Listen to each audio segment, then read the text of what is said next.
ವಿಚಾರ ಏನಂದ್ರೆ, ಇದೇ ಕಾಲೇಜಿನಲ್ಲಿ 2006-7ನೇ ಸಾಲಿನ 6-7ನೇ ಸಾಲಿನಲ್ಲಿ ನಿಮ್ಮ ರೀತಿನೇ ಪ್ರಥಮ ಮತ್ತು ದ್ವಿತೀಯ PUC ಓದಿ ಇವತ್ತು ಒಂಥರ ಬಿಸ್ನೆಸ್ ಮೈಂಡ್ ಸ್ಟಾರ್ಟ್ ಮಾಡಿದ್ದಾರೆ ಅವರು ಶಿರಾದಲ್ಲಿ. ಅಂದ್ರೆ ಕಂಪ್ಯೂಟರ್ ತರಬೇತಿ ಗೊತ್ತಲ್ಲ ನಿಮಗೆ, ಆ ತರಬೇತಿಯನ್ನ ಸಾಕಷ್ಟು ಹುಡುಗರಿಗೆ ಕಲಿಸ್ತಾ ಇದ್ದಾರೆ.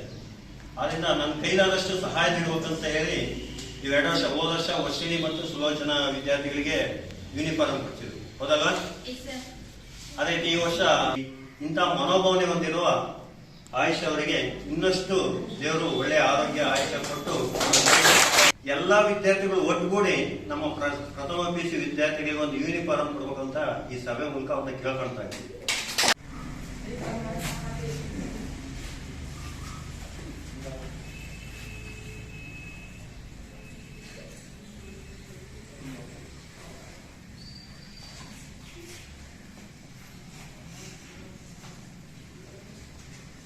ಗುರು ಬ್ರಹ್ಮ ಗುರು ವಿಷ್ಣು ಗುರುದೇವ ಮಹೇಶ್ವರ ಗುರು ಸಾಕ್ಷಾತ್ ಪರಬ್ರಹ್ಮ ತಸ್ಮೈ ಶ್ರೀ ಗುರುವೇ ನಮಃ. ಸೊ ನಾವೇನೇ ಒಂದು ದೇವ್ರನ್ನ ಇವತ್ತು ನೀವು ಯಾರಾದ್ರೂ ನೋಡಿದ್ದೀರಾ? ಯಾರು ನೋಡಿದ್ದೀರಾ? ನಾನು ಹಿಂದೂ ಧರ್ಮ, ಇಸ್ಲಾಂ ಧರ್ಮ, ಜೈನ ಧರ್ಮ, ಸಿಖ್ ಧರ್ಮ, ಕ್ರೈಸ್ತ ಧರ್ಮ ಎಲ್ಲಾ ಧರ್ಮವನ್ನು ನಂಬ್ತೀನಿ. ಅದ್ರಲ್ಲಿರೋ ಎಲ್ಲಾ ಗುಣಗಳನ್ನ ನಾನು ಇಷ್ಟಪಡ್ತೀನಿ. ದೇವ್ರನ್ನು ನಾನಂತೂ ನೋಡಿಲ್ಲ. ನೀವ್ಯಾರಾದ್ರೂ ನೋಡಿದ್ದೀರಾ? ಯಾರು ನೋಡಿಲ್ಲ. ದೇವ್ರ ಇದಾನೆ ಅನ್ನೋದನ್ನ ಮೂಲ ತೋರ್ಸೋರು ಯಾರು? ಯಾರು ತೋರಿಸ್ತಾರೆ? ಮೂಲ ದೇವರೊಬ್ಬ ಇದ್ದಾನೆ. ಆ ಗುರುಗಳನ್ನ ನಾವು ಫಸ್ಟ್ ಗೌರವದಿಂದ ಕಾಣೋದನ್ನ ನಾವು ಕಲಿಬೇಕು. ಅದನ್ನ ಆ ಒಂದು ಗುಣ ನಮ್ಮಲ್ಲಿ ಬಂತು ಅಂದ್ರೆ ನಿಜವಾಗ್ಲೂ ನಾವ್ ಎಲ್ಲಿಗೆ ಹೋಗಿ ತಲುಪ್ತೀವಿ ಅನ್ನೋದು ನಾವು ಊಹೆ ಮಾಡೋಕ್ಕೂ ಸಾಧ್ಯ ಇಲ್ಲ. ಫಸ್ಟ್ ನಮ್ಮ ಗುರುಗಳನ್ನ ನಾವು ಗೌರವದಿಂದ ಕಾಣೋದನ್ನ ಕಲಿಬೇಕು. ಅವ್ರು ಬಂದಿದ್ದಾರೆ ಅಂದ್ರೆ ಮಾತಾಡ್ಕೊಂಡು ರಕ್ತ ನಿಮ್ ಏಜ್ ಎಲ್ಲ ಕಾಮನ್. ಯಾಕಂದ್ರೆ ನಾವು ಆ ಜಾಗ ಕುತ್ಕೊಂಡು ನಾವು ನಗ್ತಾ ಇದ್ವಿ, ನಾವು ತುಂಬಾ ಕೀಟ್ಲೆಗಳನ್ನ ಮಾಡ್ತಾ ಇದ್ವಿ. ಆದ್ರೆ ಅಷ್ಟೇ ಇದರಲ್ಲಿ ನಮ್ಮಲ್ಲಿ ಒಂದು ಸ್ಪರ್ಧಾತ್ಮಕವಾದ ಆರೋಗ್ಯಕರವಾದಂತ ಸ್ಪರ್ಧಾತ್ಮಕ ಮನೋಭಾವನೆ ಇತ್ತು. ಪ್ರತಿಯೊಂದು ವಿಚಾರಗಳನ್ನ ನಾವು ನೋಟ್ಬುಕ್ ಅಲ್ಲಿ ಅವ್ರು ನೋಟ್ಸ್ ಎಷ್ಟು ಬರೆಸ್ತಾರೋ ಅಷ್ಟೇ ಅಲ್ಲ, ಪಾಠ ಮಾಡ್ಬೇಕಾದ್ರೆ ಎಕ್ಸ್ಟ್ರಾ ಏನಾದ್ರೂ ಹೇಳಿದ್ದಾರೆ ಅಂದ್ರೆ ನನ್ನ ಹತ್ರ ಮೇ ಬಿ ನೋಟ್ಸ್ ಇಲ್ಲ ಅನ್ಸುತ್ತೆ, ಸರ್ಕರಿ ಕೊಟ್ಟೋಗಿದ್ದೆ ನಾನು. ಆ ನೋಟ್ಸ್ ಅಲ್ಲಿ ನೀವು ಯಾವ ಒಂದು ಭಾಗ ನೋಡಿದ್ರು ಎಕ್ಸ್ಟ್ರಾ ಅವ್ರು ಏನ್ ಮಾತುಗಳನ್ನ ಹೇಳಿದ್ರು ಆ ಎಲ್ಲವನ್ನು ನಾವೆಲ್ಲ ನೋಟ್ ಮಾಡ್ಕೊಂತಿದ್ವಿ. ಯಾಕೆ ಅಂತಂದ್ರೆ ಪಠ್ಯಕ್ರಮನ ಬಿಟ್ಟು ನಾಳೆ ಬಂದ್ ಏನಾದ್ರು ಸರ್ ಕ್ವಶನ್ ಕೇಳಿದ್ರೆ ಇಷ್ಟು ಜನ ಇದ್ರಲ್ಲಿ ನನ್ನೇ ಕೇಳ್ಬೋದೇನೋ ಅನ್ಕೊಂಡು ಅದನ್ನ ಬರ್ಕೊಂತಿದ್ವಿ. ನಾಳೆ ಬಂದ್ ಕೇಳಿದ್ರೆ ಅದನ್ನ ಉತ್ತರ ಕೊಡ್ಲಿಲ್ಲ ಅಂದ್ರೆ ನನ್ಗೊಂಥರ ಮರ್ಯಾದೆ ಹೋಗುತ್ತಲ್ಲ ಅನ್ನೋದು. ಆ ರೀತಿ ಮೈಂಡ್ ಸೆಟ್. ಒಂದು ಗ್ರೂಪ್ ಅಲ್ಲಿ ನಾವು ಕುತ್ಕೊಂಡಿದೀವಿ ಅಂದ್ರೆ ಆ ಗ್ರೂಪಿಗೆ ಯಾರಿಗಾದ್ರೂ ಒಂದು ಕ್ವಶನ್ ಕೇಳಿದ್ರೆ ಆ ಗ್ರೂಪ್ ಅಲ್ಲಿ ಯಾರಾದ್ರೂ ಒಬ್ರು ಆನ್ಸರ್ ಮಾಡಿದ್ರು ಆ ಇಡೀ ಗ್ರೂಪಿಗೆ ಒಂಥರ ನಮಗೆ ಪ್ರೌಡ್ ಫೀಲ್ ಆಗ್ತಾ ಇತ್ತು. ಆಗ ನಮ್ಮ ಗುಡ್ ಲಕ್ ಏನು ಅಂತಂದ್ರೆ ನಮ್ಗೆ ಅವಾಗ ಮೊಬೈಲ್ಗಳು ಸಿಗ್ಲಿಲ್ಲ. ಇವಾಗ ನಿಮ್ಮೆಲ್ರಿಗೂ ಸ್ಮಾರ್ಟ್ ಫೋನ್ಗಳು, ಎಲ್ರ ಕೈಯಲ್ಲೂ ಸ್ಮಾರ್ಟ್ ಫೋನ್ಗಳು ಬಂದಿದಾವೆ. ಒಂದು ರೀತಿ ಇದು ನಿಮ್ಗೆ ವರದಾನ ಅಂತಂದ್ರೆ, ಇನ್ನೊಂದು ರೀತಿ ನಿಮ್ಮ ಜೀವನವನ್ನೇ ಹಾಳು ಮಾಡ್ತಾ ಇದ್ರೆ ನಿಮಗೆ ಗೊತ್ತಾಗ್ತಾ ಇಲ್ಲ. ಇದಷ್ಟೇ. ಬೆಳಗ್ಗೆಯಿಂದ ಸಾಯಂಕಾಲ ತನಕ ರೀಲ್ಸ್ಗಳು, ಇಲ್ಲಿಂದ ಹೋದ್ಮೇಲೆ ಆಲ್ಮೋಸ್ಟ್ ಎಲ್ಲ ರೀಲ್ಸ್ಗಳನ್ನೇ ನೋಡ್ತಾ ಇರ್ತೀರಾ ಅನ್ಸುತ್ತೆ. ಒಂದು ರೀಲ್ ಯಾವ್ದಾದ್ರು ಒಂದ್ ಇಷ್ಟ ಆಯ್ತು ಅಂದ್ರೆ ಅದನ್ನ ಜಸ್ಟ್ ನೀವು ಕ್ಲಿಕ್ ಮಾಡಿ, ಓಕೆ ಕೊಡಿ, ಲೈಕ್ ಬಟನ್ ಕ್ಲಿಕ್ ಮಾಡಿ, ನೀವು ಅಬ್ಸರ್ವ್ ಮಾಡಿ, ಅದಕ್ಕೆ ರಿಲೇಟೆಡ್ ಆಗಿರೋ 100 ವೆಬ್ಸೈಟ್ಗಳು ಓಪನ್ ಆಗುತ್ತೆ. ನಿಮಗೆ ತಿಳಿದೇನೋ ನಿಮ್ಮ ಮನಸ್ಸನ್ನ ನಿಮ್ಮ ಬುದ್ಧಿಯನ್ನ ಬೇರೆ ಯಾರೋ ಆಳ್ತಾ ಇದ್ದಾರೆ.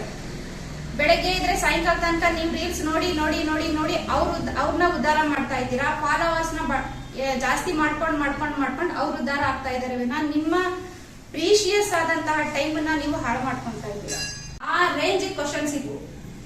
ಸೊ ಹಂಗಾಗಿ ಗೌರ್ಮೆಂಟ್ ಕೆಲಸ ಸಿಗುತ್ತೆ ಅನ್ನೋದನ್ನ ದಯವಿಟ್ಟು ಪಕ್ಕಕ್ಕೆ ಇಟ್ಬಿಡಿ.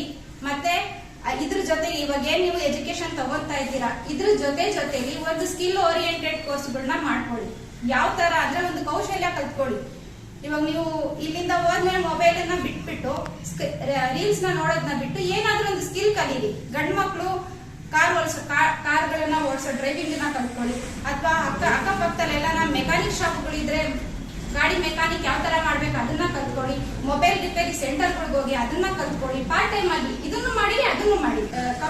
ಕಂಪ್ಯೂಟರ್ ನಾಲೆಡ್ಜ್ ಅನ್ನ ಕಲ್ತ್ಕೊಳ್ಳಿ. ಒಂದು ಜೊತೆ ಬಟ್ಟೆ ತಗೋಬೇಕಂದ್ರೆ ಎಷ್ಟು ಖರ್ಚಾಗುತ್ತೆ ಇವತ್ತಿಗೆ? 1000. ಆ ತರ ಬಟ್ಟೆ ವರ್ಷದಲ್ಲಿ ಎಷ್ಟು ಜೊತೆ ತಗೋತೀರಾ ನೀವು? 7 ರಿಂದ 8 ಜೊತೆ, ಕಮ್ಮಿ ಅಂದ್ರೆ 5 ಜೊತೆ ತಗೋತೀರಾ. 5 ಜೊತೆ ಬಟ್ಟೆಗೆ 5,000 ಆಗುತ್ತಲ್ವಾ? ಅದೇ ಒಂದು ಸ್ಕಿಲ್ ಓರಿಯೆಂಟೆಡ್ ಕೋರ್ಸ್ ನೀವು ಅಟೆಂಡ್ ಮಾಡಿದ್ರೆ 2 ರಿಂದ 3,000, ಮಿನಿಮಮ್ 3,000 ಆಗುತ್ತೆ. ಸ್ಕಿಲ್ ನ ಕಲ್ತ್ಕೊಂಡು ಅಂತ ಬಟ್ಟೆ ಎಷ್ಟು ಜೊತೆ ತಗೋಬಹುದು ನೀವು? ಎಷ್ಟು ಬೇಕಾದ್ರೂ ತಗೋಬೋದಲ್ವಾ? ಕಂಪ್ಯೂಟರ್ ನಾಲೆಡ್ಜ್ ನ ಗಳಿಸ್ಕೊಳ್ಳಿ. ಅದ್ರ ಜೊತೆ ಟೈಲರಿಂಗ್ ನ ಕಲ್ತ್ಕೊಳ್ಳಿ, ಅದ್ರ ಜೊತೆ ಫ್ಯಾಷನ್ ಡಿಸೈನಿಂಗ್ ಕೋರ್ಸ್ಗಳು ಸಿಗುತ್ತೆ, ಅದಕ್ಕೆ ದುಡ್ಡು ಖರ್ಚು ಮಾಡಿ ವೇಸ್ಟ್ ಆಗಿ ನೀವು ರೀಲ್ಸ್ ನೋಡಿ ಬೇರೆ ಯಾರೋ ಉದ್ಧಾರ ಮಾಡಬೇಡಿ. ನೀವು ಉದ್ಧಾರ ಆಗಿ. ಫಸ್ಟ್ ನೀವು ಉದ್ಧಾರ ಆಗಿರೆ ನಿಮ್ಮ ತಂದೆ ತಾಯಿ ನಿಮ್ಮನ್ನೇ ನಂಬ್ಕೊಂಡಿರ್ತಾರೆ. ಅವ್ರ ಕೊನೆ ಆಸೆ ಕೊನೆ ಅಭಿಲಾಷೆ ನೀವೇ ಆಗಿರ್ತೀರಾ. ಅವ್ರು ಹೇಳಿದ್ರು ನಮ್ಗೆ ಕೆಲವೊಂದು ಸೌಲಭ್ಯಗಳಿಂದ ಇದನ್ನು ಮಾಡಿದೀವಿ ಅಂತ. ಅವಾಗ ನಮ್ಮ ವಿದ್ಯಾರ್ಥಿಯಾಗಿ ಮಾತಾಡ್ತಕ್ಕಂಥ ರೀತಿ, ಮಾತಾಡ್ತಕ್ಕಂಥ ಶಿಸ್ತುಬದ್ಧ, ಮಾತಾಡ್ತಕ್ಕಂಥ ಅಲಂಕಾರ ಇಷ್ಟೇ ಸಾಕ. ಎಷ್ಟು ತುಂಬಾ ಚೆನ್ನಾಗಿ ಮಾತಾಡಿದ್ದಂದ್ರೆ ಬಹಳ ಖುಷಿ ಆಯ್ತು ನನಗೆ. ಯಾಕಂದ್ರೆ ಈ ತಾನೇ ಖುಷಿದ ಪಡೆಯುವುದು ಬಹುಶಃ ಅಷ್ಟು ಚೆನ್ನಾಗಿ ಜಾಮ್ಯತೆ ಇರ್ತಕ್ಕಂಥ ಮಕ್ಕಳು ಯಾವುದೋ ಒಂದು ಲೆವೆಲಲ್ಲಿ ಇರಬೇಕು ನಿಜ. ಆದ್ರೆ ಸಮಯ ಅಂತಕ್ಕಂಥದ್ದು ಇದೆಯಲ್ಲ, ಆ ಸಮಯ ಅತ್ಯಮೂಲ್ಯವಾದದ್ದು. ಅದನ್ನು ಬಳಸ್ಕೊಳ್ಳುವನೇ ತುಂಬಾ ಜನ. ಅದು ಒಂದು ಸ್ವಲ್ಪ ನಾವೇ ಯಾವ ಮಾಡಿದ್ರು ಕೂಡ ಆ ಸಮಯ ನಮಗೆ ಸಿಕ್ಕಾಗೋದಿಲ್ಲ. ಅದಕ್ಕೆ ಎಕ್ಸಾಂಪಲ್ ಕುತ್ಕೊಂಡಿರ್ತಕ್ಕಂಥ ನಿಮ್ಮ ಮುಂದೆ ಈಗ ತಾನೇ ಎಲ್ಲ ನೋಡಿ ಎಷ್ಟು ವಿಶ್ವಾಸದಿಂದ ಬಂದು ನಮ್ಮದು ನಂದು ಅಂತ ಹೇಳುವುದಲ್ಲ, ನಮ್ಮದು ಅಂತ ಬಂದಾಗ ಎಲ್ಲರೂ ಸೇರಿಕೊಳ್ತೀವಿ. ಅದಕ್ಕೆ ತನ್ನದೇ ಆಗಿರ್ತಕ್ಕಂಥ ವಿಶೇಷತೆ ಇರುತ್ತೆ ಅನ್ನೋದಕ್ಕೆ ಆ ವಿದ್ಯಾರ್ಥಿನಿಯೇ ಸಾಕ್ಷಿ.